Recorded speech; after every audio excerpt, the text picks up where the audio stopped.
Mother, be with us now and always. Envelop us with your presence. Raise and purify us with your touch. Inhabit us with your living image.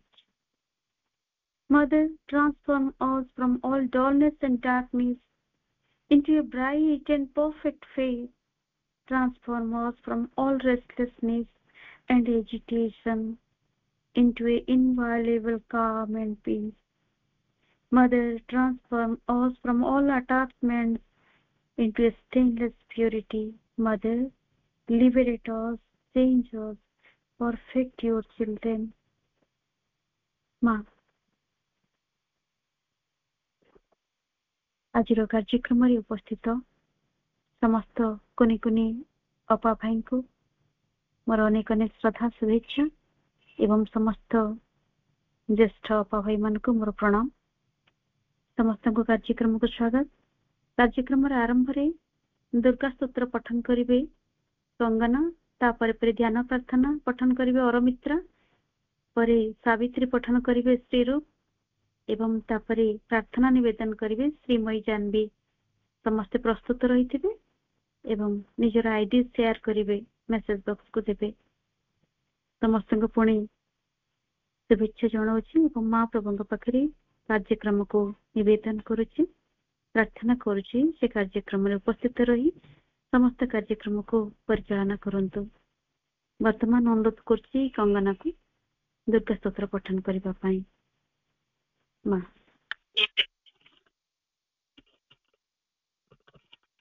और प्रभु को प्रणाम। आज यही कार्यक्रम रे उपस्थित थिबा समस्त मातृप्रेमी भाई आप मानन को Vande Mataram. Hymn to Durga. Mother Durga, riding on the lion, giver of all strength, mother, beloved of Shiva, we born from thy path of power. We, the youth of India, are seated here in thy temple. Listen, O mother, descend upon earth, make thyself manifest in this land of India. Mother Durga, from age to age, in life after life, we came down into the human body to thy work and return to the home of delight. Now too we born, dedicated to thy work. Listen, O mother, descend upon earth, come to our help. Mother Durga, riding on the lion, trident in hand, thy body of beauty, are more clad, mother giver of victory. India awaits thee, eager to see the gracious form of thine. Listen, O mother, descend upon earth, make thyself manifest in this land of India. Mother Durga, giver of force and love and knowledge, terrible art thou in thy own self of might. Mother beautiful and fierce, in the battle of life, in India's battle, we are warriors commissioned by thee. Mother gives to our heart and mind a Titan's strength, a Titan's energy to our soul, and intelligence, a God's character and knowledge. Mother Durga, India, world's noblest race, lay beloved in darkness, Mother, thou risest on the eastern horizon, the dawn comes with the glow of thy divine limbs, scratching the light darkness.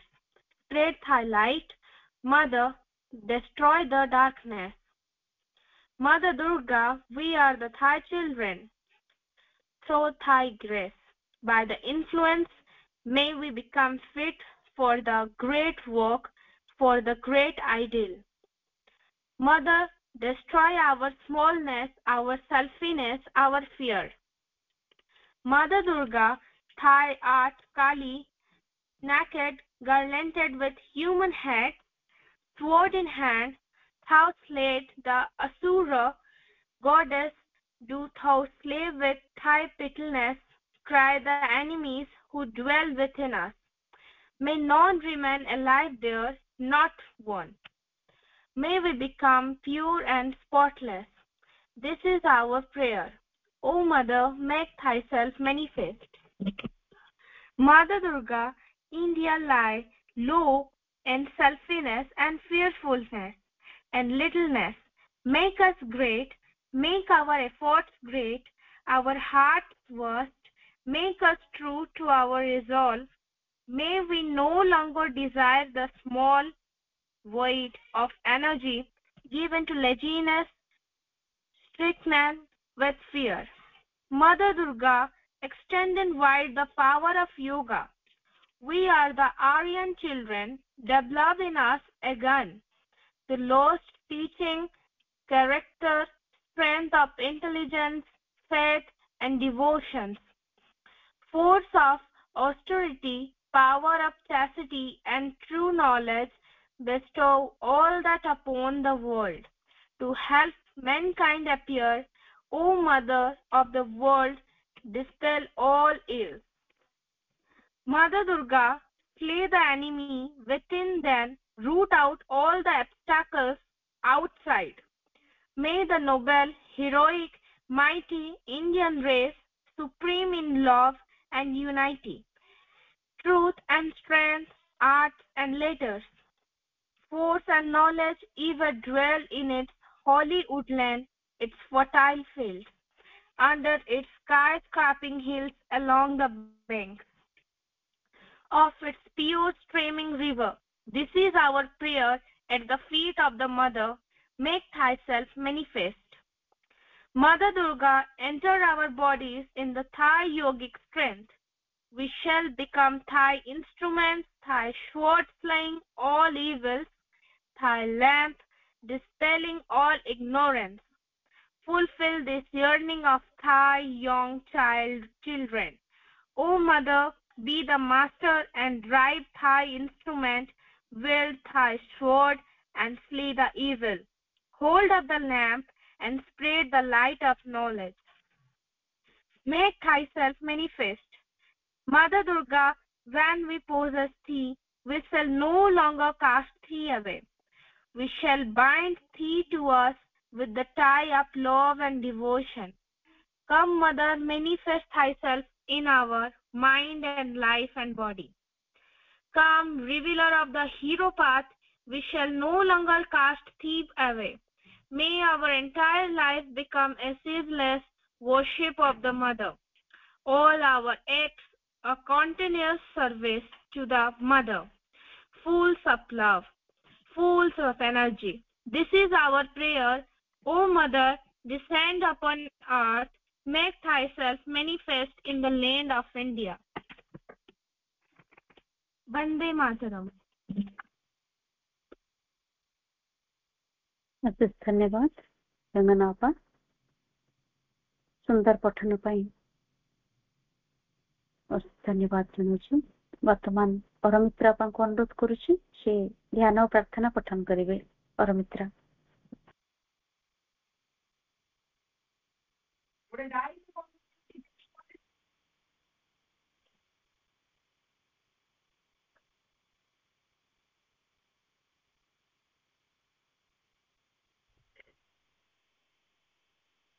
माँ और प्रभु पादपद मोर मोर अनंत कोटि प्रणाम। एठारे उपस्थित समस्त अपा भाई मान मोर वंदे मातरम। ध्यान प्रार्थना फेब्रुआरी 15, 1914।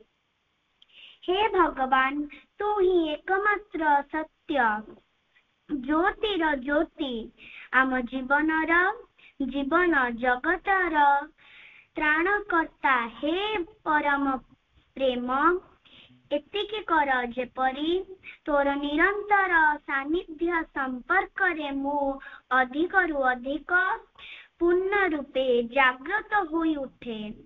मोर सकल कर्म तोर दिव्य विधानर अनुगत हेउ। तो इच्छा मो इच्छा ଏହା ମଧ୍ୟରେ ଯେପରି କୌଣସି ପାର୍ଥକ୍ୟ ନ ରହୁ। ମୋ ମନର ଏହି ଭ୍ରାନ୍ତିମୟ ଚେତନା ତାହାର ଏହି ଅଳିକ ଖିଆଲର ଜଗତ ଭିତରୁ ମତେ ମୁକ୍ତ କର।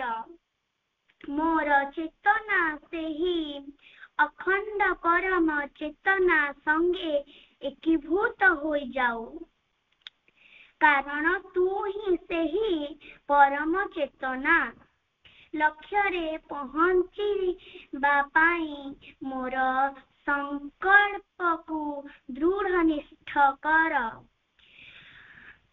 ସମସ୍ତ ଜଡ଼ତା, ସମସ୍ତ ଅବସାଦକୁ ଝାଡ଼ି ପକାଇ ଦେବା ଲାଗି ମତେ ଦିଅ ଦୃଢ଼ତା, ଶକ୍ତି ଓ ସାହସ।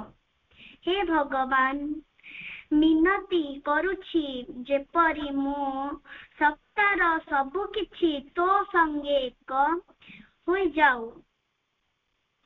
ମୁଁ ଯେପରି ହୋଇଉଠେ ପ୍ରେମର ସେହି ଜ୍ୱଳନ୍ତ ଶିଖା, ଯେ କି ତୋ ପ୍ରେମର ପରମ କ୍ରିୟା ପ୍ରତି ପୂର୍ଣ୍ଣ ରୂପେ ଜାଗ୍ରତ। ଧନ୍ୟବାଦ। ବହୁତ ସୁନ୍ଦର ପଠନ, ବହୁତ ବହୁତ ଧନ୍ୟବାଦ। ଅନୁରୋଧ କରୁଛି ଶ୍ରୀରୂପ ଭାଇଙ୍କୁ ସେ ମହାକାବ୍ୟ ସାବିତ୍ରୀ ପଠନ କରିବେ। ଶ୍ରୀରୂପ।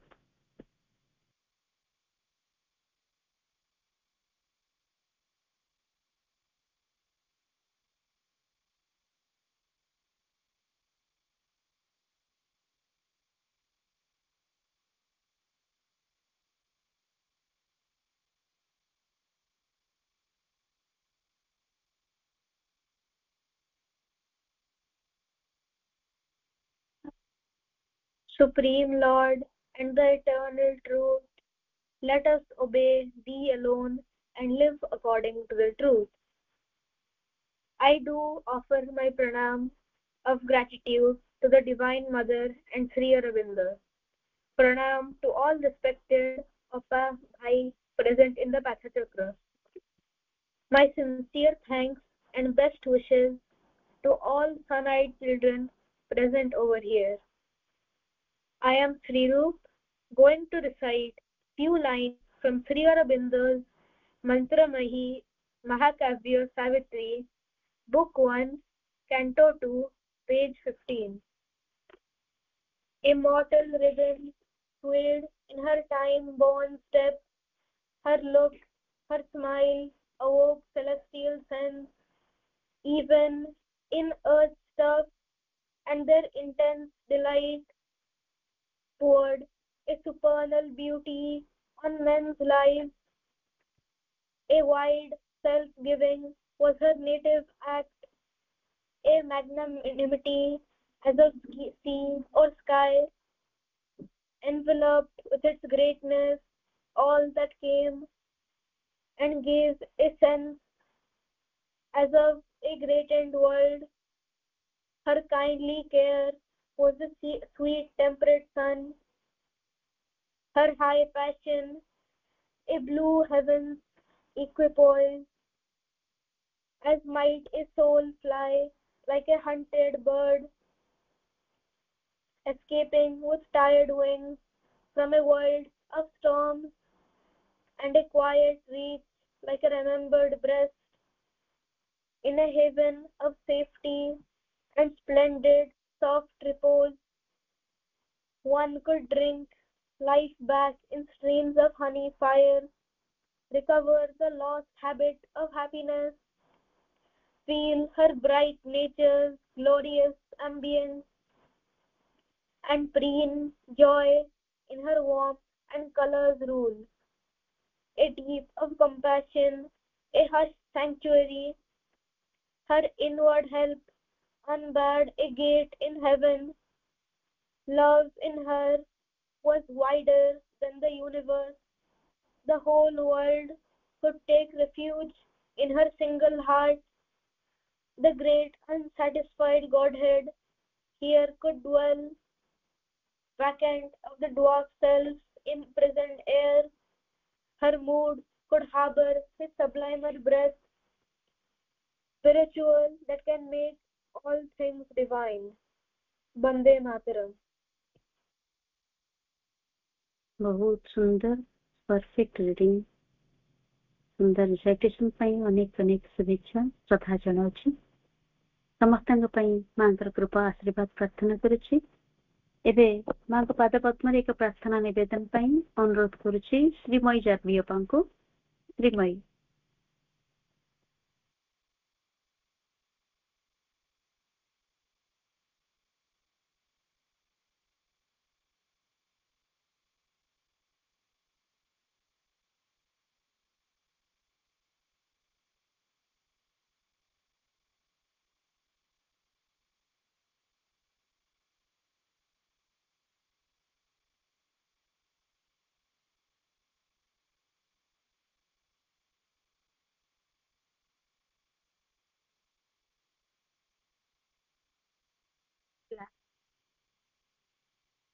धन्यवाद अप्पा victory to the divine mother O Lord eternal truth let us obey thee alone and live according to the truth हे परम प्रभु चिरंतन सत्य आमे माने एकांत रूपे तुम्हारी आज्ञाम्ब होई उठू एवं सत्यर विधान को आश्रय करी जीवन धारण करू माँ और श्री अरविंदଙ୍କ पाद पद्मरे मोर कोटि कोटि कृतज्ञता एवं पाठचक्र उपस्थित सबु दिव्य प्रेमी भाई अपांको मोर प्रणाम माँ माँ तो पाई मते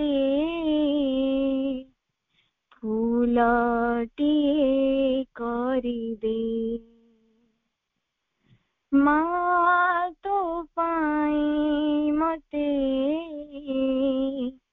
फूलटिए करी दे तोर अंगे अंगे रहिथिबी तो चरण निति छुईबी तोर अंगे अंगे रहिथिबी तो चरण निति छुईबी खाली एते कि मागुछि माँ मते एही आशीषटी दे मते फूलटिए करी दे माँ तो पाई मते फूलटिए करी दे माँ तो पाई मते फूलटिए करी दे तो पाखरू माँ दूर रे रहिले मते काय का लागुछि प्रति क्षणी माँ तोहरी छवि को मो मने मने भाबुछि तो पाखरू माँ दूर रे रहिले मते काय का लागुछि प्रति क्षणी माँ तोहरी छवि को मो मने मने भाबुछि खाली एते के मागुछि माँ मते तो कोळकू टिकेने मते फूलटिए करी दे माँ तो पाई मते फूलटिए करी दे माँ तो पाई मते ଫୁଲଟିଏ କରିବେ। ଜଗତ ଜନନୀ ତୁ ସବୁରି ଅନ୍ତରେ ରହି ମନ କଥା ବୁଝୁଛୁ। ସ୍ନେହ ପ୍ରେମ କରୁଣାରେ ସାରା ସଂସାରକୁ ତୋ ପଣତରେ ରଖିଛୁ। ଜଗତ ଜନନୀ ତୁ ସବୁରି ଅନ୍ତରେ ରହି ମନ କଥା ବୁଝୁଛୁ। ସ୍ନେହ ପ୍ରେମ କରୁଣାରେ ସାରା ସଂସାରକୁ ତୋ ପଣତରେ ରଖିଛୁ। ଖାଲି ଏତିକି ମାଗୁଛି ମା, ମତେ ନିଜର କରି ତୁନେ। ମତେ ଫୁଲଟିଏ କରିବେ। ମା ତୋ ପାଇଁ ମତେ ଫୁଲଟିଏ କରିବେ। ତୋର ଅଙ୍ଗେ ଅଙ୍ଗେ ରହିଥିବି, ତୋ ଚରଣ ନିତି ଛୁଇଁବି। ତୋର ଅଙ୍ଗେ ଅଙ୍ଗେ ରହିଥିବି, ତୋ ଚରଣ ନିତି ଛୁଇଁବି। ଖାଲି ଏତିକି ମାଗୁଛି ମା, ମତେ ଏହି ଆଶୀଷଟି ଦେ। ମତେ ତୋ କୋଳକୁ ଟିକେ ନେ। ମତେ ନିଜର କରି ତୁନେ। ମତେ ଫୁଲଟିଏ କରିବେ। ଧନ୍ୟବାଦ। ବନ୍ଦେ ମାତରମ୍। ବହୁତ ସୁନ୍ଦର ନିବେଦନ। ଅଶେଷ ଧନ୍ୟବାଦ ସମସ୍ତଙ୍କ ତରଫରୁ। ସମସ୍ତେ ଅତି ସୁନ୍ଦର ଭାବରେ ମାଙ୍କ ପାଖରେ ନିଜର ଭାବନାକୁ, ନିଜର କଥାକୁ ସୁନ୍ଦର ଭାବରେ ନିବେଦନ କରିଛନ୍ତି। ମାଙ୍କର କୃପା ଆଶୀର୍ବାଦ ସମସ୍ତଙ୍କ ପାଇଁ ପ୍ରାର୍ଥନା କରୁଛି। ଏବେ ଆଲୋଚନାର ବିଷୟବସ୍ତୁକୁ ଯିବା। ଆଜିର ଆଲୋଚନାର ବିଷୟଟି ରହିଛି ମଦର୍ସ ଲଭ୍, ମାଙ୍କ ପ୍ରେମ। ମାଙ୍କର ଏଇ ସୃଷ୍ଟି କହିଲେ ହିଁ ମାଙ୍କ ପ୍ରେମକୁ ବୁଝାଏ। ଏହି ଜଗତ ଜନନୀ କୃପାର ଆକାର, ତୁମେ ପ୍ରେମର ଆଧାର, ତୁମେ ନିଖିଳ ବିଶ୍ୱର ସକଳ ସତ୍ତାର ତୁମେ। ତୁମେ ଅଟ ଶବ୍ଦ ବ୍ରହ୍ମ ପ୍ରଣବ ଝଙ୍କାର, ଅଭିନବ ଅଟେ ତବ କରୁଣାର ଧାରା। ସ୍ନେହ ମମତା ତୁମର ଅଟେ ସୁଧା ଝରା। ପ୍ରଭୁ କହିଲେ, ଶ୍ରୀ ଅରବିନ୍ଦ କହିଲେ ଯେ ଦୁଇଟି କଥା ତୁମେ କେବେ ବି ଭୁଲିବ ନାହିଁ। ସେ ଦୁଇଟି କଥା ହଉଛି ଯେ ଶ୍ରୀ ଅରବିନ୍ଦଙ୍କର କରୁଣା ଏବଂ ମାଙ୍କର ଭଲ ପାଇବା। এই ଦୁଇଟି ବସ୍ତୁକୁ ସାଙ୍ଗରେ ଧରି ତୁମେ ଅବିଚଳ ଏବଂ ଧୈର୍ଯ୍ୟଯୁକ୍ତ ଭାବରେ ସଂଗ୍ରାମ କରି ଯାଉଥିବ। ଆଉ ଶେଷରେ ଶତ୍ରୁମାନେ ଅବଶ୍ୟ ତୁମର ନିର୍ମୂଳ ହୋଇଯିବେ ଏବଂ ବିଜୟ ମଧ୍ୟ ସ୍ଥାୟୀ ଭାବରେ ହାସଲ ହୋଇପାରିବ। ଆଉ ସେଥିପାଇଁ ଦରକାର ବାହାରେ ସାହସ, ଭିତରେ ଶାନ୍ତି ଏବଂ ଦିବ୍ୟ ପରମ ସତ୍ତାଙ୍କ କରୁଣା ଉପରେ ସମ୍ପୂର୍ଣ୍ଣ ଭାବରେ ଏକ ଅଟଳ ରହିଥିବା ଏକ ଗଭୀର ବିଶ୍ୱାସ। ତେବେ ଯେତେବେଳେ ଆମେ ସୃଷ୍ଟିକୁ ଦେଖିବା, ଭଗବାନଙ୍କର ଏଇ ଯୋଉ ଅସୀମ ଅକଳ୍ପନୀୟ ପ୍ରେମ ଓ ଆନନ୍ଦକୁ ମୁକ୍ତ ହସ୍ତରେ ନିରନ୍ତର ଯିଏ ଢାଳି ଦେଉଥାନ୍ତି, ସିଏ ହେଉଛନ୍ତି ସେ ଦିବ୍ୟ କୃପାମୟୀ, ଦିବ୍ୟ କୃପାର ଜନନୀ। ଯେତେବେଳେ ମାଙ୍କୁ ଜଣେ ସାଧକ ପ୍ରଥମେ ଦେଖୁଛନ୍ତି, ସେ କହୁଛନ୍ତି ମୋ ମାଙ୍କୁ ଗୋଟେ କୃପାର ଅବତାର ରୂପରେ ଦେଖିଲି। ସେ ହେଉଛନ୍ତି କୃପାମୟୀ। ସେ କୃପା କଣ ପୁଣି ସେ ତାକୁ ଡିଫାଇନ କରୁଛନ୍ତି ଯେ ଲଭ୍ ହଉଛି, love is the condensed form of grace.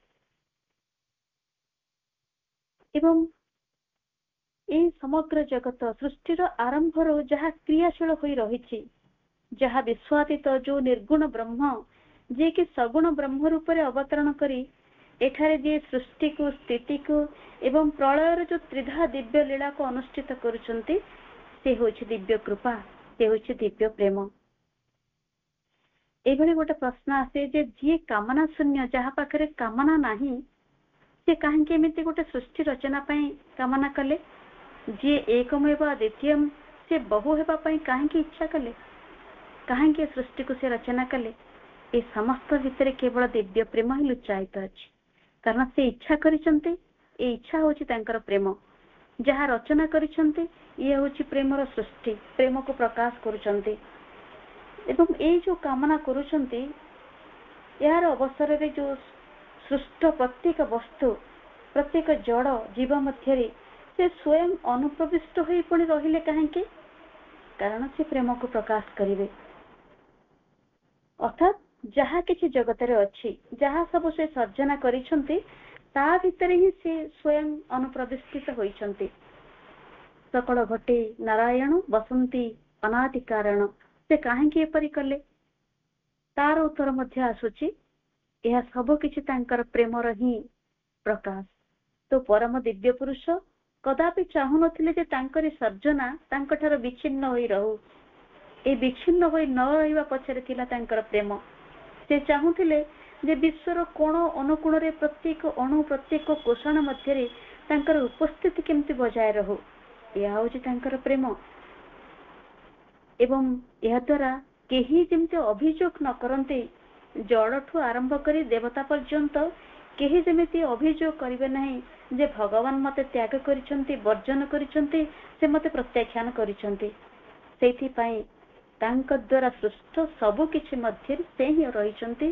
ଦେଶ କାଳ ଯାବତୀୟ ଉପାଦାନ, ଜଡ଼ ମନ ପ୍ରାଣ, ସଜୀବ ନିର୍ଜୀବ, ସ୍ଥାବର ଜଙ୍ଗମ, ସବୁଠି ସେ ଏକାକାର ହୋଇ ରହିଛନ୍ତି। ଏହା ହିଁ ହେଉଛି ଭଗବାନଙ୍କର ସେଇ ମୌଳିକ ପ୍ରେମ ବା ମୌଳିକ କୃପା। ସେ ଭଲ ପାଇବାକୁ ଆମେ ସହ୍ୟ କରିପାରିବା ନାହିଁ ବୋଲି, ସେ ପରମ ପ୍ରେମକୁ ଆମେ ସହ୍ୟ କରିପାରିବା ନାହିଁ, କାରଣ ସେଥିପାଇଁ ଆମେ ପ୍ରସ୍ତୁତ ହୋଇନାହୁଁ ବୋଲି ମା କୃପାମୟୀ କୃପାକୁ ଧାରଣ କରି ଏଇ କୃପାର ଜଗତକୁ ସେ ପରିଚାଳନା କରୁଛନ୍ତି। ପ୍ରେମ ହିଁ ସବୁ କିଛିର ମାଧ୍ୟମ, ପ୍ରେମର ସୃଷ୍ଟି। ପ୍ରେମକୁ ହିଁ ଯେତେବେଳେ ସମ୍ପୂର୍ଣ୍ଣ ରୂପେ ପ୍ରକାଶ କରିବେ, ତାକୁ ସହ୍ୟ କରିବା ପାଇଁ ଆମ ଭିତରେ ରହି ସେ ପୁଣି ଚୈତ୍ୟ ସତ୍ତା ରୂପରେ ଅଛନ୍ତି ଏବଂ ସେ ଆମକୁ ପ୍ରସ୍ତୁତ କରୁଛନ୍ତି ସେଇ ପରମ ପ୍ରେମକୁ ଧାରଣ କରି ପରମ ପ୍ରେମକୁ ପ୍ରକାଶ କରିବା ପାଇଁ। ତେଣୁ ଏଇ ଯୋଉ ଦୈତ୍ୟ କ୍ରୀଡ଼ା ସମ୍ପର୍କରେ ମହାଯୋଗୀ ଶ୍ରୀ ଅରବିନ୍ଦ କହୁଛନ୍ତି ଯେ ସେ ନିଜେ ହିଁ ଭଗବାନ, ସେ ଶାଶ୍ୱତ ଶିଶୁ, ଶାଶ୍ୱତ ଉଦ୍ୟାନରେ ଅନନ୍ତ କାଳ ଲାଗି କ୍ରୀଡ଼ାରତ। ଏଇ ଭିତରେ ହିଁ ତାଙ୍କର ପ୍ରେମକୁ ପ୍ରକାଶ କରୁଛନ୍ତି, ପ୍ରେମର ସୃଷ୍ଟିକୁ ପ୍ରସ୍ତୁତ କରୁଛନ୍ତି। ପ୍ରେମମୟ ହୋଇ ଆମ ଭିତରେ ରହି ସାରା ଜଗତକୁ ସେ ପରିଚାଳିତ କରୁଛନ୍ତି ଏବଂ ପ୍ରକାଶିତ କରୁଛନ୍ତି, ଆଗକୁ ନେଉଛନ୍ତି। ଏହି ବିଷୟରେ ଆଜି ଆଲୋଚନା କରିବେ ଆମ ପାଖରେ ଅଛନ୍ତି ଅନ୍ୱେଷା ସାହୁ। ଆପଣଙ୍କୁ ଅନୁରୋଧ କରୁଛି ଆଜିର ଆଲୋଚନା ଆରମ୍ଭ କରିବାକୁ।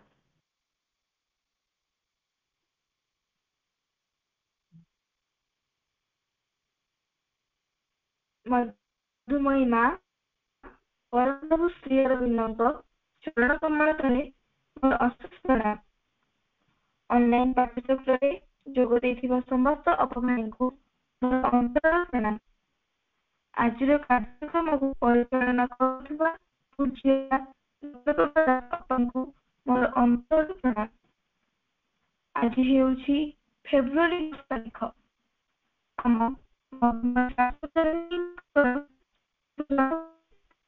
ଏହି ସ୍ୱତନ୍ତ୍ର ଅନଲାଇନ ପାଠ୍ୟକ୍ରମରେ ଆଜିର ବିଷୟବସ୍ତୁ ହେଉଛି ମାଙ୍କ ପ୍ରେମ।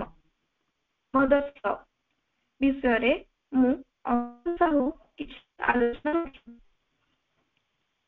ଧରାବତରଣ ହିଁ ଦିବ୍ୟ ପ୍ରେମର ଅବତରଣ।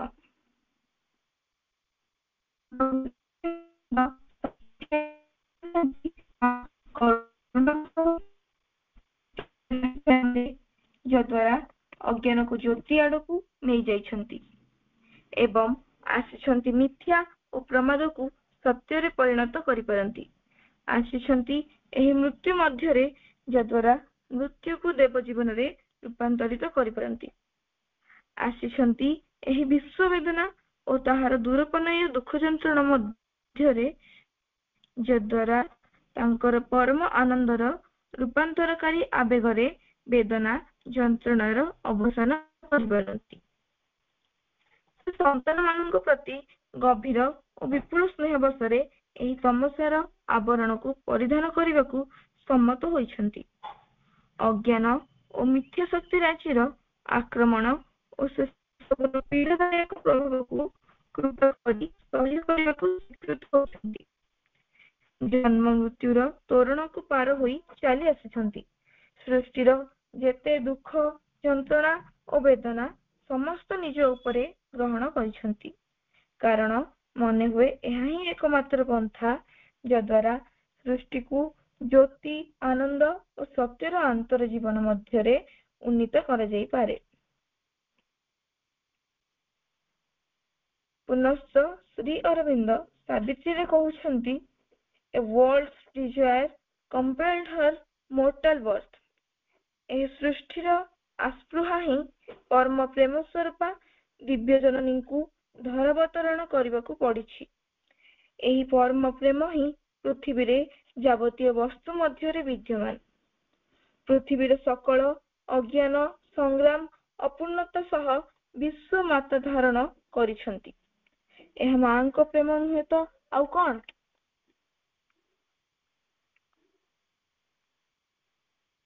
ଆଶ୍ରମରେ ଥିବା ବେଳେ ମା ସମସ୍ତଙ୍କୁ ବିଭିନ୍ନ ମାଧ୍ୟମରେ ପ୍ରେମର ବିତରଣ କରୁଥିଲେ। ସେ ହେଉଛନ୍ତି ଅନନ୍ତ ପ୍ରେମର କାରବାର। ଦର୍ଶନ ଦିବସ ଗୁଡିକରେ ମା ବାଲକୋନୀରେ ଦର୍ଶନ ଦେଉଥିଲେ। ସମସ୍ତ ଶ୍ରଦ୍ଧାଳୁ ଭକ୍ତମାନେ ମାଙ୍କର ଦର୍ଶନ ପଶ୍ଚାତରେ ଦିବ୍ୟ ପ୍ରେମକୁ ଗ୍ରହଣ କରୁଥିଲେ। ସମସ୍ତେ ଅନୁଭବ କରୁଥିଲେ ସତେ ଯେପରି କୋଟିନିଧି ପାଇଛନ୍ତି। ମନୁଷ୍ୟ ଜନ୍ମର ସାର୍ଥକତା ହୋଇଛି। ଶ୍ରୀ ଅରବିନ୍ଦ ସାବିତ୍ରୀରେ ସେହି କଥା କହୁଛନ୍ତି, Her look, her smile evoke celestial sense even in earth stuff and their intense delight. ତାଙ୍କ ଚାହାଣୀ, ତାଙ୍କର ଦିବ୍ୟ ହାସ୍ୟ ମରଣଶୀଳ ଶରୀର ମଧ୍ୟରେ ସ୍ୱର୍ଗୀୟ ପୁଲକ ଜାତ କରେ। ପୂଜ୍ୟ ମନୋଜ ଦାସଙ୍କ ସହିତ ମାଙ୍କ ପ୍ରଥମ ଚାହାଣୀରେ ତାଙ୍କର ଅଭୁଲା ଅନୁଭୂତିକୁ ପ୍ରକାଶ କରୁଛନ୍ତି। ଏପରି ଏକ ରୂପ ପୃଥିବୀ ପୃଷ୍ଠରେ ବିଦ୍ୟମାନ ରହିପାରେ, ଯାହାକି ପ୍ରତି ମୁହୂର୍ତ୍ତରେ ରୂପଲାବଣ୍ୟ ପରିବର୍ତ୍ତନ ହୋଇଥାଏ। କି ବିମୋହନକାରୀ ସେ ଶକ୍ତି! ଇଚ୍ଛା ହେଉଥାଏ ଜୀବନର ସବୁ କିଛି ତାଙ୍କ ଶ୍ରୀ ଚରଣ ତଳେ ଅର୍ପଣ କରି ତାଙ୍କରି ହୋଇଯିବାକୁ। ପରମ ପ୍ରଭୁ ଶ୍ରୀ ଅରବିନ୍ଦ ମା ପୁସ୍ତକରେ କହୁଛନ୍ତି, ଯେଉଁଠାରେ ସେ ତାଙ୍କର ଅନୁପମ ଦୃଷ୍ଟି ନିବିଧ କରନ୍ତି କିମ୍ବା ତାଙ୍କ ସ୍ମିତ ହାସ୍ୟର ମାଧୁରୀମା ଢାଳି ଦିଅନ୍ତି, ସେଠାରେ ମନୁଷ୍ୟର ଅନ୍ତରାତ୍ମା ବାନ୍ଧି ହୋଇଯାଏ ଏବଂ ବନ୍ଦୀ ହୁଏ ଅତଳ ଆନନ୍ଦର ଗଭୀରରେ ବୁଡ଼ିଯାଏ। ମାଙ୍କର ପ୍ରେମ ହିଁ ମାଙ୍କ ସ୍ମିତ ହାସ୍ୟ। ମାଙ୍କ ସ୍ମିତ ହାସ୍ୟ ଦ୍ୱାରା ସାରା ଜଗତକୁ ପ୍ରେମରେ ବିତରଣ କରୁଛନ୍ତି। ଯେତେବେଳେ ଆମେ ଦୁଃଖ କଷ୍ଟରେ ଥାଉ, ମାଙ୍କର ଦିବ୍ୟ ହାସ୍ୟକୁ ଚାହିଁଦେଲେ ସବୁ କିଛି ମିଳାଇଯାଏ। ସାବିତ୍ରୀର ସେହି ଅନୁପମ ବାଣୀଟି, Suffering was lost in her immortal smile. ମାଙ୍କର ପ୍ରେମର ଅନ୍ୟ ରୂପ ମାଙ୍କ ସ୍ପର୍ଶ। ଏହି ସ୍ପର୍ଶ ପାଇ କୁବ୍ଜା ଅତୀବ ସୁନ୍ଦରୀ ହୋଇଯାଇଥିଲା। ମା କାହାକୁ କାହାକୁ ହାତରେ ସ୍ପର୍ଶ ଦେଉଥିଲେ ଓ କାହାକୁ କାହାକୁ ପାଦରେ ମଧ୍ୟ ସ୍ପର୍ଶ ଦେଉଥିଲେ। ସେହି ସ୍ପର୍ଶ ଦ୍ୱାରା ମୃତ୍ୟୁ ମଧ୍ୟ ହାର ମାନୁଥିଲା। କବି ନିଶିକାନ୍ତ ଟିବି, ଯକ୍ଷ୍ମା, ଡାଇବେଟିସ୍ ବହୁବିଧ ରୋଗରେ ଆକ୍ରାନ୍ତ ହୋଇ ଶଯ୍ୟାଶାୟୀ ହୋଇ ରହିଥାନ୍ତି। ତାଙ୍କରି ଏକମାତ୍ର ଇଚ୍ଛା ଥିଲା ମାଙ୍କ ପାଦ ସ୍ପର୍ଶ ଛାତି ଉପରେ ଅନୁଭବ କରିବେ। ତାହା ହିଁ ହେଲା। ଦର୍ଶନ ଦିବସରେ ମାଙ୍କ ପାଖକୁ ନିଶିକାନ୍ତକୁ ନିଆଗଲା। ମା ତ ଅନ୍ତର୍ଯ୍ୟାମୀ। ନିଶିକାନ୍ତଙ୍କ ଅନ୍ତରର ପ୍ରାର୍ଥନା ବୁଝିପାରିଲେ ଓ ପାଦସ୍ପର୍ଶ ମଧ୍ୟ ଦେଲେ। କବି ନିଶିକାନ୍ତ ମାଙ୍କର ଚରଣକୁ ଜାବୁଡି ଧରି ତଲ୍ଲୀନ ହୋଇଯାଇଥିଲେ। ଆସନ୍ନ ମୃତ୍ୟୁ ମୁଖରେ ଥିବା କବି ନିଶିକାନ୍ତ ଆହୁରି 15 ବର୍ଷ ସୁସ୍ଥ ଜୀବନ ଯାପନ କରିଲେ। ମା ପରେ ପରେ କହୁଛନ୍ତି, ନିଶିକାନ୍ତ ଇଜ ସୋ ଇଣ୍ଟେଲିଜେଣ୍ଟ। ସାବିତ୍ରୀର ସେହି ପଂକ୍ତିଟି ଯଥାର୍ଥ ହୋଇପାରେ। All nature dumbly calls to her alone to heal with her feet the aching throb of life. ସମଗ୍ର ପ୍ରକୃତି ତାଙ୍କୁ ନୀରବରେ ଆବାହନ କରେ, ତାଙ୍କ ପାଦ ଯୋଗର ସ୍ପର୍ଶ ପାଇ ଜୀବନର ସକଳ ଯନ୍ତ୍ରରୁ ନିବାରଣ ପାଇଁ। ପୁନଶ୍ଚ ମା ବହିରୁ ଉଦ୍ଧୃତ କରିବି, ତାଙ୍କ ହସ୍ତର ସ୍ପର୍ଶ ପରମାନନ୍ଦମୟ, ସେହି ସ୍ପର୍ଶର ପ୍ରସନ୍ନ ସୁକୁମାର ପ୍ରଭାବ ମନ, ପ୍ରାଣ ଓ ଦେହକୁ ଶୋଧିତ ଏବଂ ମାର୍ଜିତ କରେ ଏବଂ ଯେଉଁଠାରେ ତାଙ୍କ ପାଦ ସ୍ପର୍ଶ କରେ ସେଇଠାରେ ଚିତ୍ତୋନ୍ମାଦକାରୀ ଆନନ୍ଦର ସୁରଧ୍ୱନି ପ୍ରବାହିତ କରେ। ଦର୍ଶନ ଦିବସ ଗୁଡିକରେ ଓ ଜନ୍ମଦିନ ଗୁଡିକରେ ମା ବ୍ଲେସିଂ ମାଧ୍ୟମରେ ତାଙ୍କର ଦିବ୍ୟ ପ୍ରେମକୁ ପ୍ରଦାନ କରୁଥିଲେ। ଦୂର ଦୂରାନ୍ତରରେ ଥିବା ଭକ୍ତମାନେ ମଧ୍ୟ ମାଙ୍କ ପ୍ରେମ ଚିଠି ଓ ବ୍ଲେସିଂ ମଧ୍ୟରେ ଲାଭ କରୁଥିଲେ। ବ୍ଲେସିଂ ମାଧ୍ୟମରେ ମା ତାଙ୍କ ପ୍ରେମ ସହ ଶକ୍ତି ମଧ୍ୟ ପ୍ରେରଣା କରୁଥିଲେ। କେବଳ ସେତିକି ନୁହଁ, ମା ଟଫି ମଧ୍ୟରେ ଏବଂ ସୁପ୍ ମାଧ୍ୟମରେ ତାଙ୍କର ପ୍ରେମକୁ ବିତରଣ କରୁଥିଲେ। ଜୈନିକ ସାଧକ ଓ ସାଧିକା ମାନଙ୍କ ସହ ଟେନିସ୍ ଖେଳି ସେମାନଙ୍କ ମଧ୍ୟରେ ସାଧନାର ସମସ୍ତ କ୍ଲିଷ୍ଟ ଦୂର କରିବା ସହ ମାଙ୍କର ପ୍ରେମ ମଧ୍ୟ ବିତରଣ କରୁଥିଲେ। ମାଙ୍କର ପ୍ରେମ କେବଳ ସାଧକ ସାଧିକା କିମ୍ବା ଭକ୍ତ ମାନଙ୍କ ମଧ୍ୟରେ ସୀମିତ ନଥିଲା। ଗଛ, ଲତା, ପଶୁ, ପକ୍ଷୀ ବିଭିନ୍ନ ବସ୍ତୁରେ ତାଙ୍କର ପ୍ରେମର ମନ୍ଦାକିନୀ ଅଜାଡ଼ି ଦେଉଥିଲେ। ଅରୋବିଲରେ ସେ ବିଖ୍ୟାତ ବରଗଛ ଦିନେ ମାଙ୍କ ପାଖରେ ତାର ଦୁଃଖ ଜଣାଇଥିଲା। ବରଗଛର କଣ ହୋଇଛି ଦେଖିବାକୁ ଭୋରରୁ ମା ଜଣେ ସାଧକକୁ ଅରୋବିଲ ପଠାଇଲେ। ସାଧକ ଜଣ ଯାଇ ଦେଖିଲେ ଯେ ଗଛର ଗଣ୍ଡିରେ କେହି ଏକ କୁଢାରୀଟିରେ ଚୋଟ ମାରି ରଖିଦେଇଛି। ସେ ସଙ୍ଗେ ସଙ୍ଗେ କୁଢାରୀଟିକୁ ବାହାର କରିଦେଲେ ଏବଂ ଫେରି ଆସି ମାଙ୍କୁ ଏ ଖବର ଜଣାଇଲେ। ଏମିତି ଭାବରେ ଗଛପତ୍ରଙ୍କ ସହିତ ମାଙ୍କ ନିବିଡ଼ ପ୍ରେମର ବନ୍ଧୁତ୍ୱ ସୃଷ୍ଟି ହେଉଥିଲା। ଠିକ ସେହିପରି ଜାପାନରେ ମାଙ୍କର ଘରେ ଯେଉଁ ବଗିଚା ଥିଲା, ସେଥିରୁ ଗାଜର ଓ ଅନ୍ୟାନ୍ୟ ପରିବା ତୋଳିବା ସମୟରେ ସେଗୁଡ଼ିକ ମଧ୍ୟରୁ କେତେକ କହୁଥିଲେ ମତେ ନିଅ, ପୁଣି ଯେଉଁ ଗୁଡ଼ିକ କଷି ସେହି ଗୁଡ଼ିକ କହୁଥିଲେ ମତେ ନିଅ ନା। ମାଙ୍କ ସହିତ ଗଛପତ୍ରର ଏପରି ପ୍ରେମର ଯୋଗ ଭାବିଲେ ଅବାକ ଲାଗେ।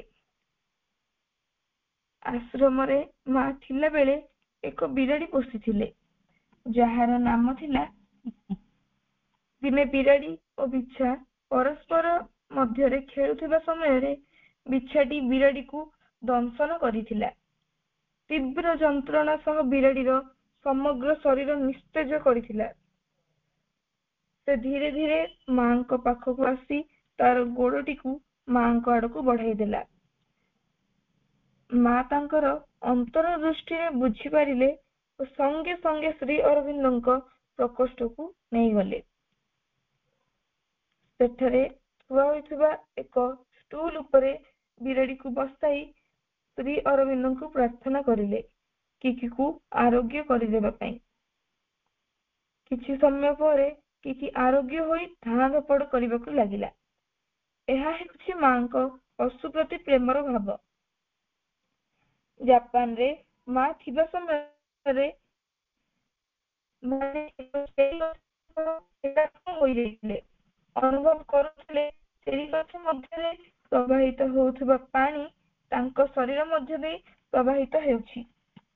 ଚେରି ଗଛ ଓ ମାଙ୍କ ଶରୀର ଏକ ଓ ଅଭିନ୍ନ ହୋଇଯାଇଥିଲା। ଏପରିକି ଗୁଣ୍ଡୁଚି ମୂଷା ଗୁଡ଼ିକ ମାଙ୍କ ଶରୀର ଦେଇ ଖେଳାଖେଳି କରୁଥିଲେ। ଆଉ ଗୋଟିଏ କଥା, ସନ୍ଧ୍ୟା ବେଳେ ମା କାରରେ ଟିକେ ଦୂରକୁ ବୁଲିବାକୁ ଯାଆନ୍ତି। ପବିତ୍ର ମାଙ୍କ କାର ଚଲାଉଥାନ୍ତି। ଏକ ନିର୍ଦ୍ଦିଷ୍ଟ ସ୍ଥାନରେ ପବିତ୍ର କାରକୁ ଅଟକାଇ ଦେଲେ। କାରର କବାଟ ଖୋଲି ଦେଇ ସେ ବୁଲିବାକୁ ଲାଗିଲେ। ମା କାର ଭିତରେ ଶାନ୍ତ ଭାବରେ ବସିଥାନ୍ତି। ହଠାତ୍ ଏକ ବିରାଟ ଗୋଖର ସାପ ଆସି କାର ଭିତରେ ପଶିଲା। ମାଙ୍କର କୋଳ ପାଖକୁ ଆସି ହଣା ମେଲାଇ ହଲିବାକୁ ଲାଗିଲା। କିଛି ସମୟ ପରେ ସାପକୁ ଲକ୍ଷ୍ୟ କରି କହିଲେ, ଏବେ ତୁମେ ଯାଇପାର। ସଙ୍ଗେ ସଙ୍ଗେ ସାପଟି ମୁଣ୍ଡ ତଳକୁ କରି ଚାଲିଗଲା। ପରେ ପରେ ମା କହୁଛନ୍ତି, ମୁଁ ସାପକୁ ମାରି ପାରିବିନି, ମୁଁ ଯେ ମା। ବାସ୍ତବିକ ଅପୂର୍ବ ପ୍ରେମ ମାଙ୍କର ପଶୁମାନଙ୍କ ସହ ଥିଲା। ମାଙ୍କର ପ୍ରେମ ମାଙ୍କର ସତର ତିନୋଟି ଧାରା ଯଥା ବିଶ୍ୱାତୀତ, ବିଶ୍ୱାଗତ ଓ ବ୍ୟଷ୍ଟିଗତ ଅନୁସାରେ ଜଣେ ଉପଲବ୍ଧି କରିପାରେ। ଚୈତୀକରଣ ବା ଚୈତ ପ୍ରେମ, ଆଧ୍ୟାତ୍ମିକରଣ, ବିଶ୍ୱାଗତ ପ୍ରେମ ଏବଂ ସର୍ବୋପରି ବିଶ୍ୱାତୀତ ପ୍ରେମ ମାଙ୍କ କୃପାରୁ ଜଣେ ଉପଲବ୍ଧି କରିପାରେ। ସାବିତ୍ରୀରେ ଶ୍ରୀ ଅରବିନ୍ଦ କହୁଛନ୍ତି ଯେ love in her was wider than the universe, the whole world could take refuge in her single heart. ମାଙ୍କର ପ୍ରେମ ହେଉଛି ଏହି ବିଶାଳ ବିଶ୍ୱଠାରୁ ମହାନ। ତାଙ୍କର ହୃଦୟ ମଧ୍ୟରେ ସମଗ୍ର ଜଗତ ଶରଣାଗତ। ତାଙ୍କୁ ଯଦି ହୃଦୟ ମଧ୍ୟରେ ଅନୁଭବ କରାଯାଏ, ସ୍ୱର୍ଗର ଦ୍ୱାରକୁ ମଧ୍ୟ ଉନ୍ମୁକ୍ତ କରିଦିଅନ୍ତି। ମାଙ୍କର ପ୍ରେମ ଆମ୍ଭମାନଙ୍କ ମଧ୍ୟରେ ବା ଜଗତ ସକଳ ମଧ୍ୟରେ ସୀମିତ ନଥିଲା। ଦେବତାମାନେ ମଧ୍ୟ ମାଙ୍କର ଦର୍ଶନ ପାଇଁ ବ୍ୟାକୁଳ ହୋଇ ଉଠୁଥିଲେ। ଦୁର୍ଗା ପୂଜା ସମୟରେ ମା ଦୁର୍ଗା ସର୍ବତ୍ର ବୁଲି ବୁଲି ପୂଜା ପାଆନ୍ତି। ଜଗତ ଜନନୀ ଶ୍ରୀ ମା ଦୁର୍ଗାଙ୍କୁ କହିଲେ, ଏବେ କଣ ସମୟ ଆସିନାହିଁ କି?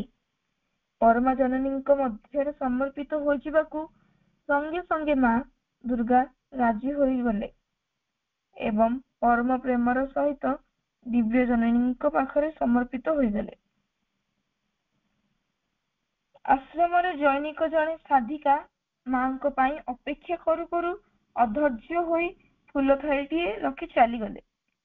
ଠିକ୍ ସେହି ମୁହୂର୍ତ୍ତରେ ମା କବାଟ ଖୋଲିଲେ ଓ ପଚାରିଲେ, ଏହି ଫୁଲ ଥାଳିଟି କିଏ ରଖିଛି? ମା ଦୁଃଖର ସହିତ କହିଲେ, ତୁମେମାନେ ଟିକେ ସମୟ ଅପେକ୍ଷା କରିପାରୁନାହ। ତୁମେ ଜାଣ, ଏମିତିକି ଦେବଦେବୀ ମାନେ ମଧ୍ୟ ମୋର ଟିକେ ଦର୍ଶନ ପାଇବାକୁ ଉନ୍ମୁକ୍ତ ହୋଇ ରହିଥାନ୍ତି। ମୁନି ଋଷିମାନେ ଧ୍ୟାନରେ ମୁହୂର୍ତ୍ତକ ପାଇଁ ମୋ ଦର୍ଶନ ପାଇଲେ ସାରା ଜୀବନ ଧନ୍ୟ ହୋଇଗଲା ବୋଲି ମନେ କରନ୍ତି। ତୁମେମାନେ ମତେ ଅତି ସହଜରେ ପାଇଛ, ତ ତେଣୁ ମୂଲ୍ୟ ଦେଇ ଜାଣିନାହ। ପୃଥିବୀର ରୂପାନ୍ତର ପାଇଁ ସେ ନିଜକୁ ନିଃଶେଷରେ ଆତ୍ମବଳି ଦେଇଛନ୍ତି। 1956 ମସିହା ଠାରୁ 1963 ମସିହା ପର୍ଯ୍ୟନ୍ତ ଶରୀରର ରୂପାନ୍ତର କାର୍ଯ୍ୟ ଆରମ୍ଭ ହୋଇଥିଲା। ମାଙ୍କର ଶରୀର ଥିଲା ରୂପାନ୍ତର କାର୍ଯ୍ୟ ପାଇଁ ଏକ ଲାବୋରେଟୋରୀ। ପୃଥିବୀର ଯାବତୀୟ ଦୁଃଖ, ଯନ୍ତ୍ରଣା, ବେଦନା, ମିଥ୍ୟାଚାର ଓ ମୃତ୍ୟୁ ଉପରେ ମା ବିଜୟ ସୁଲଭ କରିଥିଲେ।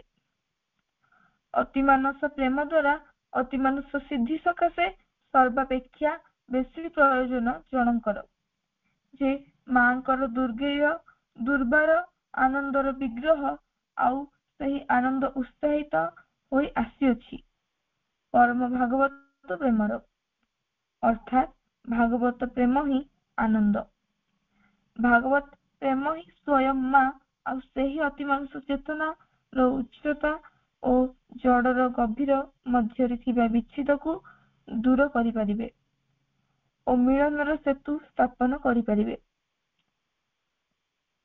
ପରମ ପ୍ରଭୁ ଶ୍ରୀ ଅରବିନ୍ଦ ସାବିତ୍ରୀରେ କହୁଛନ୍ତି, She is the golden breeze, the wonderful fire, the luminous heart of the unknown sea. ମାଙ୍କର ସେହି ଅନୁପମ ବାଣୀଟି ଧ୍ୟାନ ପ୍ରାର୍ଥନାରୁ ଆବୃତ୍ତି କରି ଆଜିର ଆଲୋଚନାକୁ ଏଇଠି ରଖିବି। ହେ ମୋର ମଧୁମୟ ପ୍ରଭୁ, ମତେ ତୋ ପ୍ରେମର ଯନ୍ତ୍ର ହେବାକୁ ଶିକ୍ଷା ଦେ। ହେ ମୋର ମଧୁମୟ ପ୍ରଭୁ, ମତେ ତୋ ପ୍ରେମର ଯନ୍ତ୍ର ହେବାକୁ ଶିକ୍ଷା ଦେ। ମାଙ୍କ ପାଖରେ ଅଶେଷ କୃତଜ୍ଞତା। ଏହି ଅବୋଧ ଶିଶୁକୁ ସୁଯୋଗ ଦେଇଥିବା ହେତୁ ରୀନା ଅପାଙ୍କୁ କୃତଜ୍ଞତା। ମତେ ଏହି ଟପିକଟି ପ୍ରଦାନ କରିଥିବା ହେତୁ ସମସ୍ତ ଅପଭାଇଙ୍କୁ କୃତଜ୍ଞତା। ମତେ ଧୈର୍ଯ୍ୟର ସହ ଶୁଣିଥିବା ହେତୁ ସମସ୍ତଙ୍କୁ ବନ୍ଦେ ମାତରମ୍ ଓ ପ୍ରଣାମ।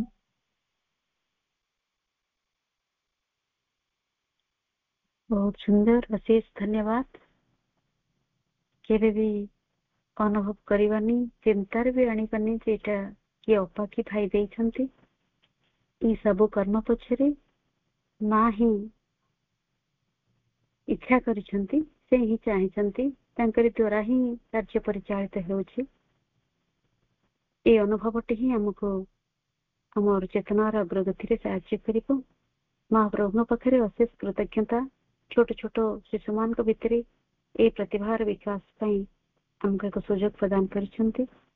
ଅତି ସୁନ୍ଦର ଭାବରେ ଅନ୍ୱେଷା ସେଇ ଦିବ୍ୟ ପ୍ରେମ, ମାଙ୍କର ସେହି ପ୍ରେମକୁ ପ୍ରକାଶ କରୁଥିଲେ ବିଭିନ୍ନ କଥା ମାଧ୍ୟମରେ। ସାବିତ୍ରୀ ଠାରୁ ଆରମ୍ଭ କରି ପ୍ରୀତି ଦାସ ଗୁପ୍ତାଙ୍କର କିଛି କିଛି ସ୍ମୃତିକୁ ସେ ଆମ ପାଖରେ ରଖୁଥିଲେ। ମାଙ୍କର ଗୋଟେ ସୁନ୍ଦର ଦିବ୍ୟ ପ୍ରେମ ଉପରେ ସେ ନିଜର ଅନୁଭୂତିକୁ ଲେଖୁଛନ୍ତି ଯେ ପ୍ରକୃତରେ ଦିବ୍ୟ ପ୍ରେମ କଣ, ମାଙ୍କର ସେଇ ପ୍ରେମ କଣ। ମା ଏକ ଅନୁଭୂତିରେ ତାଙ୍କର କଥାକୁ ପ୍ରକାଶ କରୁଛନ୍ତି।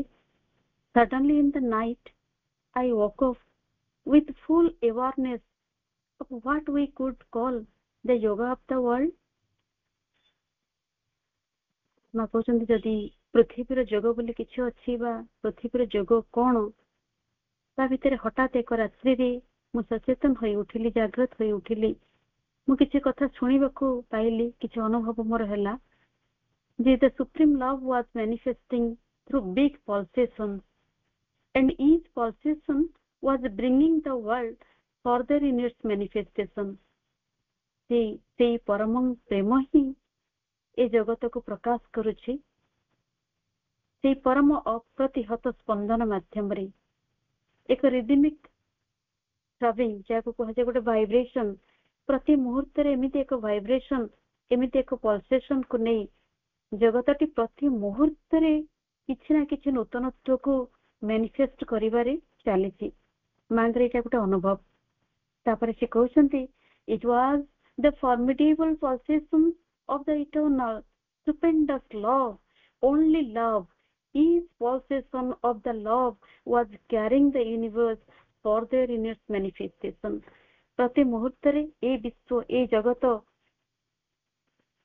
जहाँ प्रकाश करिया पई जाउची, तार लक्ष्य को पूर्ण करिया पई चाहूची, जो रूपांतर कथाटी मा मुठो आशा करूछंती, वास्तविक से रूपांतर परिप्रकाश पई जो अतिमान चेतना को धारण करिबा पई पृथ्वी प्रस्तुत होउची, से प्रस्तुत दिगरे मा अनुभव करूछंती। से प्रेम ही ये सब किछि को बहन करि चली। And the certitude that what is to be done is done.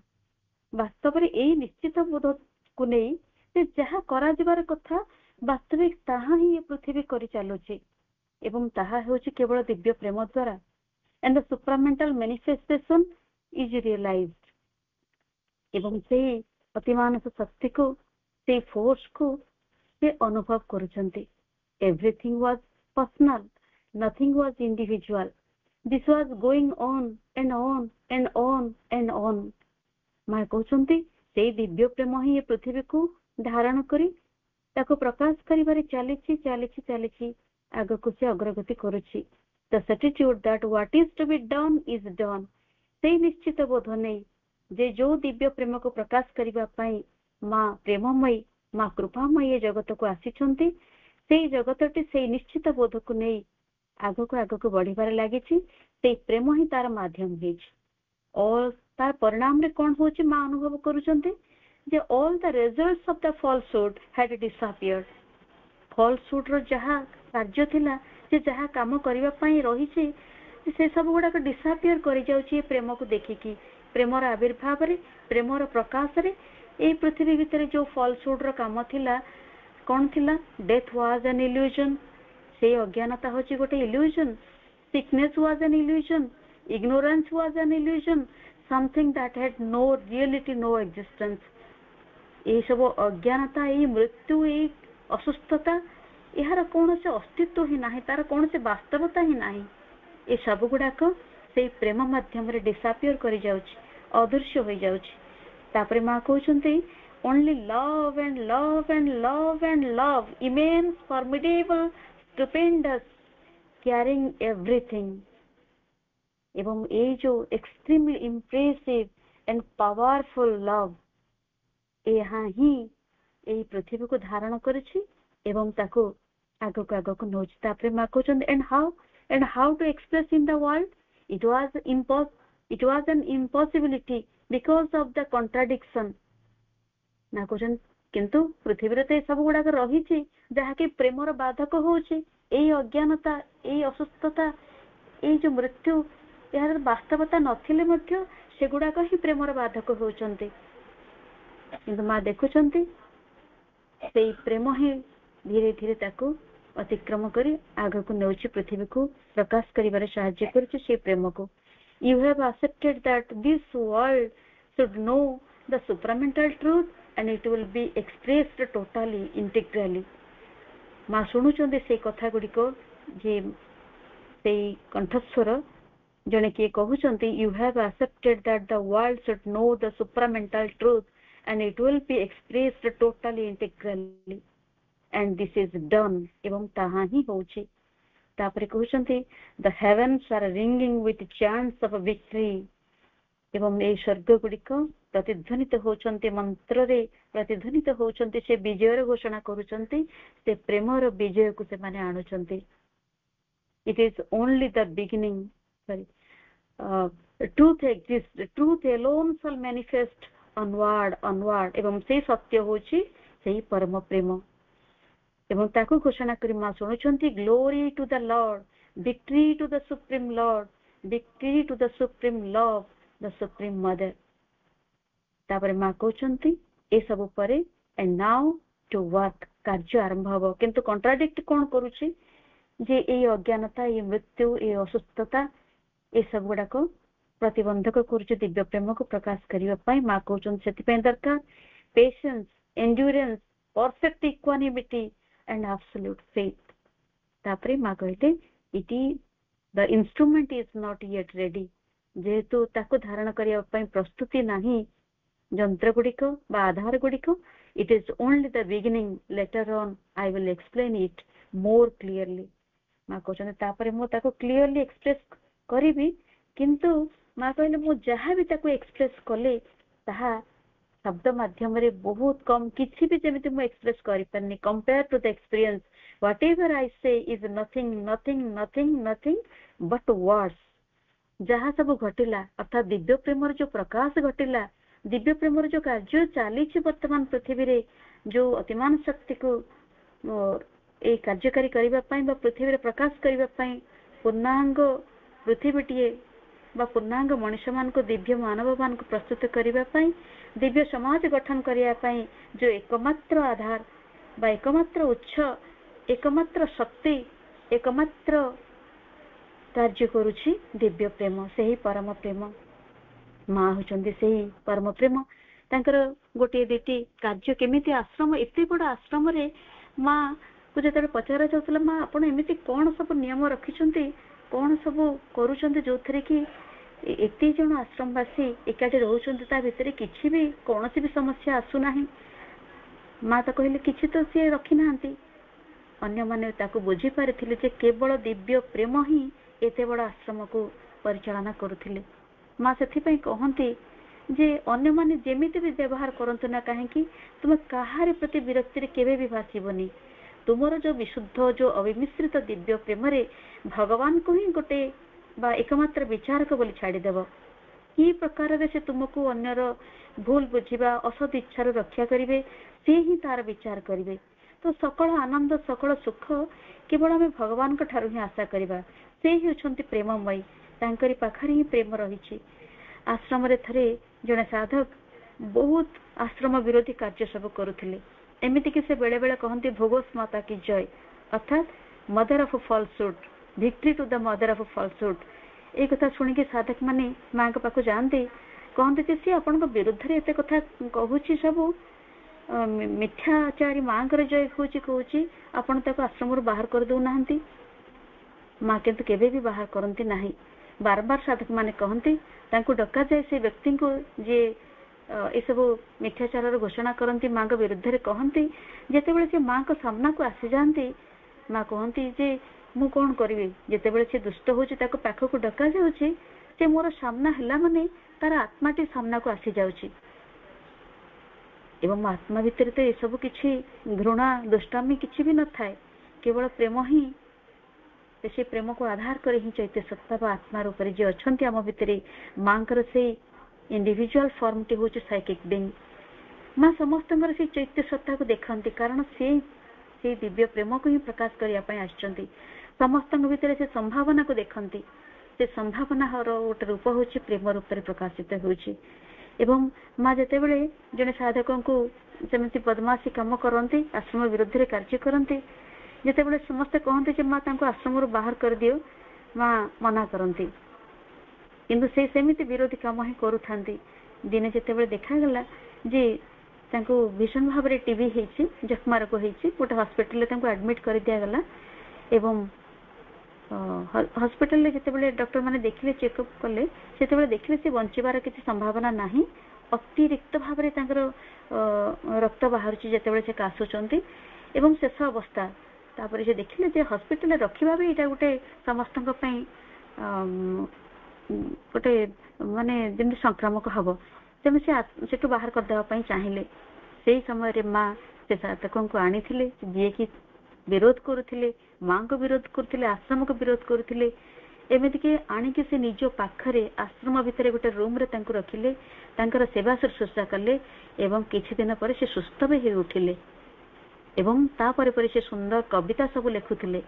मां कहले जे एही प्रेम जे अन्य भितर दोष दुर्बलता को देखेनी, ता भितर संभावना को देखे, ता भितर भल कथाटी को बुझे, ताको क्षमा दे पारे, तार चेतनार उत्क्रमण रे सहाय्य करि पारे। मांकर एही प्रेम ही एई जगत को एबे भी परिचालित करुछि।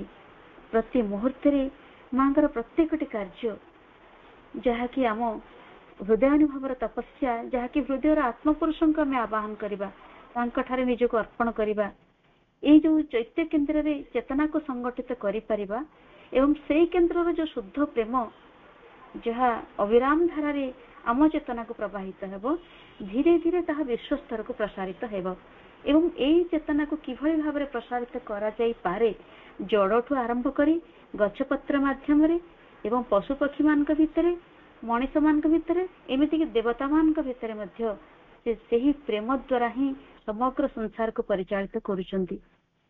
अनेक समय रे हमें देखिछे मां के पाख को जते बेले कहा विरुद्ध रे किछि दिया जाए मां संगे संगे से फोटो को देखंते किंतु फोटो को देखि कि मध्य से जानि पारंती तार अंतरात्मा पर्यंत से पहुंची पारंती।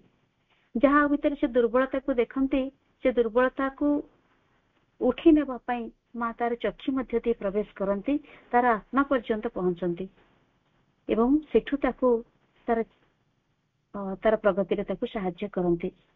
ए दिव्य प्रेमर अभिव्यक्ति ही होची चैत्य पुरुषंकर पूर्ण विकास एवं ए पूर्णांग जगरे चैत्य सत्तार उपलब्धि पाई जो मन प्राण शरीर दासत्व हमको मुक्ति मिलिबो, जो मुक्ति को चूड़ांत सिद्धि आ पूर्णता बोली केवल कह जाई परिबनि जे हमर मन प्राण शरीर रो आमे दासत्व मुक्त हेले हे परिबो। से सबुति पई केवल आत्मार परिप्रकाश दरकार, से सबुति पई केवल प्रेमर प्रकाश ही दरकार। तेणु जो शिखर रे पहुंचवा पूर्व हमको बहुत गुडे पहाच अतिक्रम करिया को पड़िबो, जो भविष्यतर द्वार को हमको उन्मुक्त करिया को पड़िबो, से सब गुडी को जो आध्यात्मिक शिक्षार विषय वस्तु बोली मां कहउचंती बा जो चैत्य पुरुषंकर पूर्ण विकास रे आध्यात्मिक स्तर गुडी को खोली जीव आत्मार उन्मिलन हबो, जो प्रेम द्वारा आमे आम निज जीवन को परिचालित करिबा, आम परिवार को परिचालित करिबा, ए समाज भितर से बळे दिव्य मानव को प्रतिष्ठा करिबा पई एवं दिव्य समाज गठन पई ମା ଯୋଉ ସ୍ୱପ୍ନ ଦେଖୁଥିଲେ ଯେ କେବଳ ପ୍ରେମ ହିଁ ତାକୁ କରିପାରେ, ଏଇ ପ୍ରେମ ହିଁ ପୂର୍ଣ୍ଣ ବିକାଶରେ ବା ଆଧ୍ୟାତ୍ମିକ ସ୍ତର ଗୁଡିକୁ ସେ ହିଁ ଖୋଲିଦେବ। ଚୈତ୍ୟ ପୁରୁଷଙ୍କର ଯୋଉ ପୂର୍ଣ୍ଣ ବିକାଶ ଘଟିବ ସେଟା କେମିତି ହେବ ନା ଆମର ଯୋଉ ନିର୍ମରେ ଅପ୍ରକଟ ହେଇକି ଯୋଉ ଅତିମାନ ଶକ୍ତି ରହିଛନ୍ତି ସେ ପ୍ରେମ ରୂପରେ ହିଁ ରହିଛନ୍ତି ଏବଂ ଉର୍ଦ୍ଧ୍ୱସ୍ଥ ଯୋଉ ଅତିମାନ ଶକ୍ତିକୁ ସେ ଆବାହନ କରୁଛନ୍ତି। ତ ଆବାହନ କରିବା ପାଇଁ ଯୋଉ ଶ୍ରଦ୍ଧା ଦରକାର, ଯୋଉ ଭକ୍ତି ଦରକାର, ଯୋଉ ପ୍ରେମ ଦରକାର, ଯୋଉ ବିଶ୍ୱାସ ଦରକାର, ତାହା ସେଇ ପ୍ରେମ ମାଧ୍ୟମରେ। ଯେତେବେଳେ ନଳିନୀକାନ୍ତ ଗୁପ୍ତଙ୍କୁ କୁହାଗଲା ଯେ ଯାହାକୁ କି ଶ୍ରୀ ଅରବିନ୍ଦ କହୁଥିଲେ ସେ ହିଁ କେବଳ ଜଣେ ବ୍ୟକ୍ତି ଯିଏକି ଅତିମାନସ ପଥରେ ଚାଲିବାର ବା ସେ ଅତିମାନସ ଜଗତକୁ ଯିବାର ତାଙ୍କ ପାଖରେ ସେ ଯୋଗ୍ୟତା ରହିଛି। ଦିନେ ଯେତେବେଳେ ତାଙ୍କୁ ଡକାଗଲା ଯେ ଆପଣ ମାଙ୍କ ବିଷୟରେ କିଛି କୁହନ୍ତୁ, ସେ କହିଲେ ମୁଁ ମାଙ୍କ ବିଷୟରେ କଣ କହିପାରିବି, କେବଳ ଗୋଟିଏ ବାକ୍ୟ କହିଲେ। ତିନିଥର ସେଇ ଗୋଟିଏ ଶବ୍ଦକୁ ତିନିଥର ସେ ଉଚ୍ଚାରଣ କଲେ, ଲଭ୍ ଦି ମଦର, ଲଭ୍ ଦି ମଦର, ଲଭ୍ ଦି ମଦର। ମାଙ୍କୁ ପ୍ରେମ କଲେ ହିଁ ସେ ଦିବ୍ୟ ପ୍ରେମ ଆମ ଭିତରେ ସଞ୍ଚାରି ଯିବ। ସେଇ ପ୍ରେମ ଭିତରେ ହିଁ ଆମ ଜୀବନ ବଞ୍ଚିଲେ, ପ୍ରେମକୁ ଧାରଣ କରି ଯେତେବେଳେ ଆମର ପ୍ରତ୍ୟେକଟି କାର୍ଯ୍ୟକଳାପ, ଯେମିତି ମା ଆଶ୍ରମର ସମସ୍ତ ସନ୍ତାନ ମାନଙ୍କୁ ପ୍ରେମ ଦ୍ୱାରା ହିଁ ପରିଚାଳନା କରୁଥିଲେ। ଯାହା କିଛି ଭୁଲ କଲେ ମଧ୍ୟ ମା ତାଙ୍କର ଭୁଲକୁ କରୁଣାବଶତଃ କ୍ଷମା କରୁଥିଲେ। ତାଙ୍କ ଭିତରେ ସେ ସମ୍ଭାବନାକୁ ଦେଖୁଥିଲେ।